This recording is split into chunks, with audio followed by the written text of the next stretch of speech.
शिव महापुराण की कथा कर रही। भगवान शिव ने आकर दर्शन दिया। बाबा ने कहा क्या चाहिए संतान? बाबा कहते मैं संतान का वर देता हूं।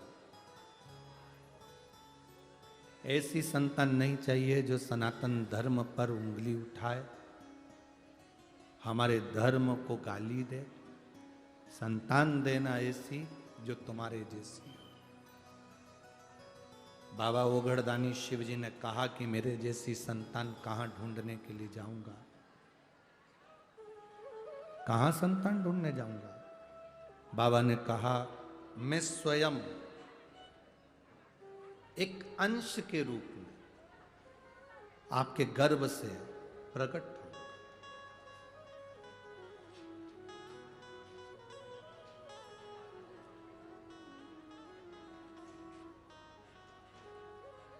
और इसलिए हम लोग जब स्तुति करते हैं तो उसमें आता है शंकर सुमन केसरी। मेरा एक अंश मैं प्रकट करूंगा, तुम्हारे गर्भ से प्रकटेगा। माता अंजना के गर्भ से श्री हनुमंत लाल जी का प्रागट्य हुआ। श्री हनुमान जी महाराज प्रकट हुए। संपूर्ण विश्व के कल्याण के लिए, संपूर्ण विश्व के उद्धार के लिए श्री हनुमान जी महाराज का प्रागट्य हुआ। हनुमान जी महाराज प्रकट हुए। ये देव दीपावली की जो कथा है ये तो आज विराम हो जाएगी। 25 तारीख को, 28 तारीख से जो ददरौआ धाम भिंड में जो कथा है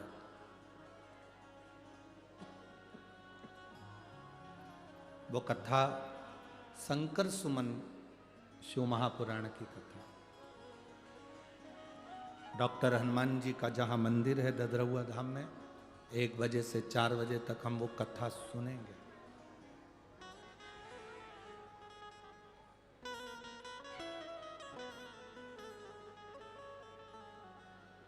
एक कथा जो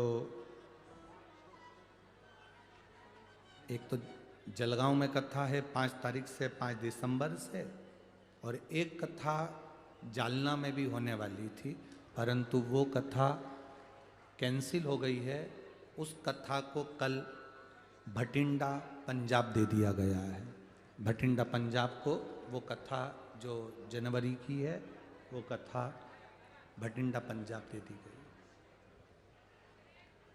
शिव कृपा, भगवान शंकर की उदारता। जलगांव की कथा तो है जो आप और हम 5 दिसंबर से श्रवण करेंगे बड़ा महादेव मंदिर से, उसको सुनेंगे। एक कथा अमरावती में भी है, राणे वहाँ की जो सांसद महोदय हैं उनकी तरफ से वो कथा रहेगी अमरावती। वो भी दिसंबर महीना शायद 16 तारीख से वो कथा का स्मरण रहेगा। शिव कथा है, जहां मिल जाए, जैसी मिल जाए उसको ग्रहण करने का एक भाव प्रकट होना चाहिए। आपके नज़दीक में 100, 150, 200, 300 किलोमीटर की दूरी पर कथा हो, जाकर एक बार कथा का तत्व ग्रहण करना चाहिए। हनुमान जी के रूप में शंकर भगवान का प्रागट्य हुआ। अब भगवान कभी अकेला तो छोड़ता नहीं। देवता देते हैं पल्ला झाड़ कर और महादेव देता है छप्पर फाड़ कर। इसलिए अंजना माता के गर्भ से केवल एक पुत्र ने जन्म नहीं लिया, 6 पुत्रों ने जन्म लिया। हनुमान जी के 5 भाई और थे, गतिमान, व्रतिमान, केतुमान। ऐसे 5 भाइयों का प्रमाण हमारा शास्त्र और करता है। अब कहते हैं कि गुरुजी जैसे हनुमान जी महाराज शंकर जी का अवतार है, वैसे गतिमान भी क्या शिव का अवतार है? क्यों नहीं होगा? शिव का अवतार ही तो शंकर भगवान के अंजना माता के गर्भ से जितने बच्चों ने जन्म लिया वो सब शंकर का ही स्वरूप है, सब शिव का स्वरूप।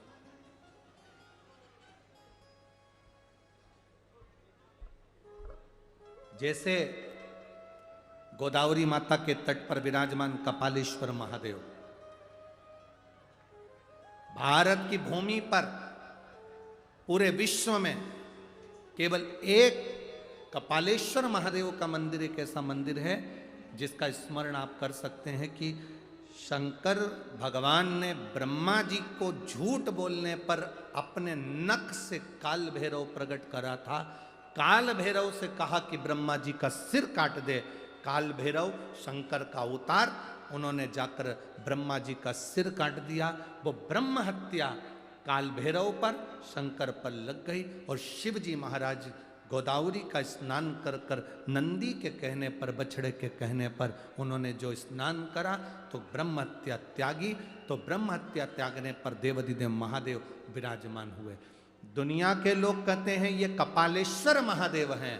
शिव महापुराण की कथा कहती है काल भैरव ने जो ब्रह्म हत्या का दोष लगा था वो अपने माथे लिया था, तो स्वयं भैरव ही शिवलिंग के रूप में यहां पर विराजमान है। ये कोई साधारण सी भूमि नहीं है।